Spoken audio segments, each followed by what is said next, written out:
अस्सलाम वालेकुम गाइस मैं हूं मोहम्मद रफ़ीक और आप देख रहे हैं मोहम्मद रफ़ीक इन्फो चैनल। गाइस सबका दिनों में गवर्नमेंट वफाकी हुकूमत ने बजट का ऐलान किया था, तो उस सिलसिले में मैंने दो वीडियो बनाई थी। एक बनाई थी कि सरकारी मुलाजमीन जो है वो अपनी पेंशन जो है कैसे चेक कर सकते हैं कि कितनी बढ़ोतरी हुई है, और दूसरे जो है पेंशनर हजरात जो हैं वो अपनी पेंशन कैसे चेक कर सकते हैं कि किस तरह बढ़ी है। तो चंद लोगों ने उस पर मेरे कमेंट्स भेजे थे कि आप डिटेल से इसको बताएं कि ये पेंशन किस हिसाब से बढ़ी है। तो मेरे भाइयों, अभी तक गवर्नमेंट ने नोटिफिकेशन तो जारी नहीं किया है।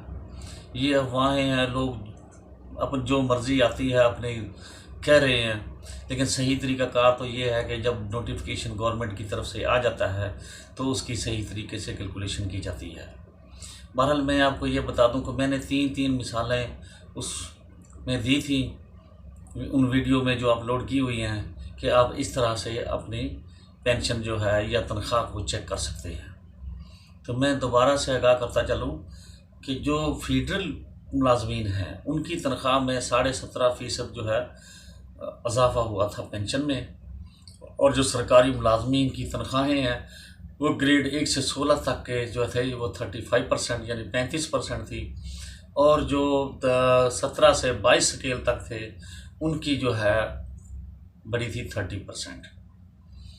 अब नोटिफिकेशन जारी होने पे ही पता चल सकता है कि आया गवर्नमेंट ने इब्तदाई जो स्टार्टिंग तनख्वाह है उस पर दी है या रनिंग तनख्वाह पे दी है जनाब किया है। तो फिर वो आप उसी हिसाब से उसको कैलकुलेट करेंगे। मैंने आपको कैलकुलेट करने का तरीका बताया था कि आप कैलकुलेट किस तरह करेंगे। कैलकुलेट जो तरीकाकार मैंने बताया वो 100% ठीक है, इसी तरीके से कैलकुलेट होगी। पर सरकारी मुलाजमीन जो है, हाँ मुझे ये एक बात याद आई कि आप ये देखिए कि सरकारी मुलाजमीन हो या कोई भी किसी अदारे से तल्लुक़ रखता हो मुलाजम या फैमिली पेंशन हो, तो उसमें ये देखिए कि अगर कोई अलाउंस मिल रहा है उसमें पेंशन में, तो वो या तनख्वाह के साथ जो है उसकी सैलरी मिल रही है, उसके साथ जो अलाउंसेस लगे होते हैं वो कभी भी उनमें इंक्रीज़ नहीं होती है पेंशन, याद रखिए, या तनख्वाह इंक्रीज़ नहीं होती है। उसमें तनख्वाह में भी इजाफा नहीं लगता है, पेंशन में भी इजाफा नहीं लगता है। अलाउंसेस हमेशा गवर्नमेंट अपने गाहे बगाहे जो है उसको रिवाइज़ करती है। पहले कम था, जब रिवाइज होगा वो ज़्यादा हो जाता है, लेकिन उसके ऊपर इजाफा या बढ़ोतरी जो है वो नहीं लगती है, सिर्फ पेंशन पे लगती है या उसकी सैलरी पे लगती है। तो जो हाज़िर मुलाजमीन हैं, हाज़िर सर्विस मुलाजमीन हैं, उनकी तनख्वाहों में कैसे तरह या तो वो बुनियादी पे लगेगा या वो रनिंग पे लगेगा जो ले रहे हैं। तो अगर रनिंग पे लगता है तो आप रनिंग पे के हिसाब से इसको कैलकुलेट कर लें। अगर बुनियादी पे लगा है, नोटिफिकेशन में बुनियादी पे का जिक्र किया है कि बुनियादी पे लगाइए, तो आप बुनियादी पे कर लें। इसी तरह पेंशनर हजरात जो हैं उनको मैं बता रहा हूँ कि जो वफाकी पेंशन बढ़ाई जाती है मुलाजमीन की पेंशनरों की, तो उसमें एक तो जो पेंशन उसकी होती है कंपाउंड पेंशन, यानी कि जो शुरू में ही रेजिडेंट पेंशन जिसको कहते हैं, उस पेंशन के साथ हर साल जो गवर्नमेंट इजाफा करती जाती है, आईपी लगती हैं उनको, इंक्रीज इन पेंशन जिसको बोलते हैं, तो वो उसमें जमा होती जाती हैं। तो जो वो आज वो रनिंग पे ले रहा है उसके ऊपर जो है उसकी इजाफा लगेगा जनाब, तो आप उसके हिसाब से कैलकुलेट करेंगे। तो अगर कोई सूबाई मुलाजमीन हैं तो सूबाई हुकूमत का बजट क्योंकि वफाक से अलग होता है, वो अपने हिसाब से बढ़ाते हैं। तो हमारी सूबाई हुकूमत ने इस बजट में 5% बढ़ाई है पेंशन। बहरहाल इसको रिवाइज़ करने की कोशिश कर रहे हैं कि वो बेहतर हो जाए, और मुझे उम्मीद है कि अनकरीब आपको खुशखबरी मिलेगी कि जो है पेंशन जो है ये ज़्यादा कर दी गई है।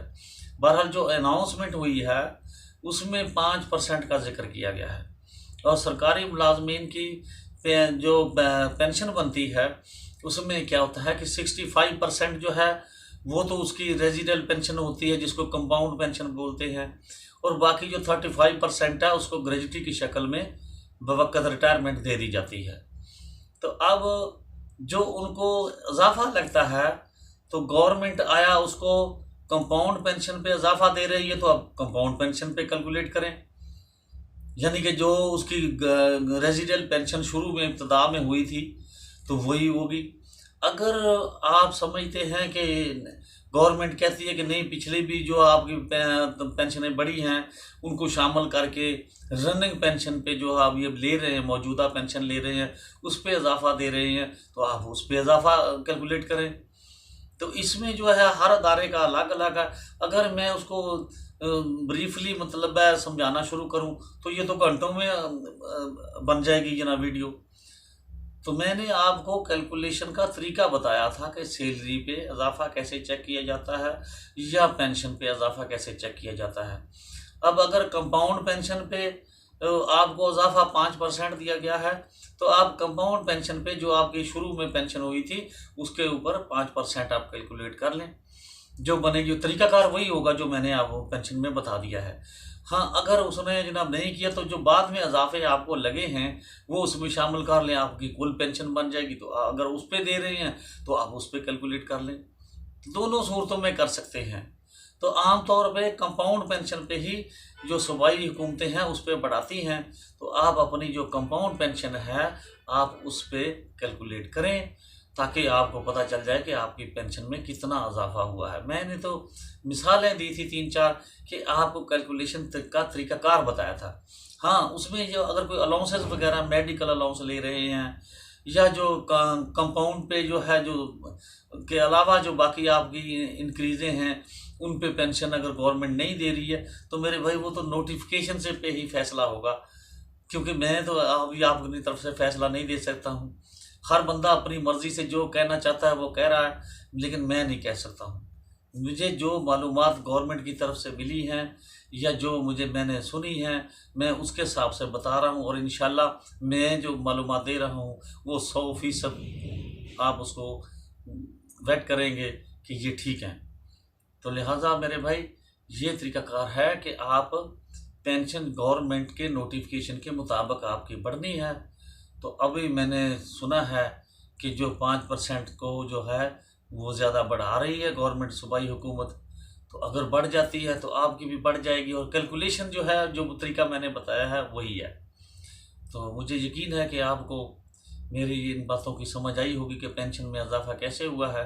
तो मेरे भाई अगर आपको मेरी ये वीडियो पसंद आई है तो इसको लाइक कीजिएगा और कमेंट्स में भी अपनी राय का इजहार करें, और मेरे चैनल को सब्सक्राइब करते हुए बेल के आइकन को जरूर प्रेस कर दें ताकि मेरी आने वाली तमाम मालूमाती वीडियो आप तक पहुंचती रहें। अल्लाह ताला हम सब का हम नासर हो। इजाज़त चाहता हूँ। अल्लाह निगहबान।